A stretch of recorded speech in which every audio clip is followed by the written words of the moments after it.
Sinabi ko lang nila sa akin na ako dapat ang speaker talaga occasionally. Pero nung palis na kami ng New Year, sinabi ko kay Dad na baka hindi matuloy.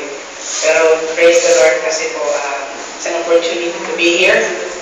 And nakita ko si Kuya Dave kanina, Pastor Dave, yung mga tatay dito. At kinabahan ako. Kasi kung alam niyo po, kilala ako niya, Dad Grace ninyo, kami po yung mga bata na tumatakbo rito. And then, I remember the first time I sang na nag-lead ako ng kanta is dito sa church na ito. Buti na lang yung malaki ang pulpito. Hindi nakikita ko yung aking gumaganon. And since then, I always look back to that time when I was 14 years old na nagpakanta ako at kinabahan ako. Marami po bang ganun dito?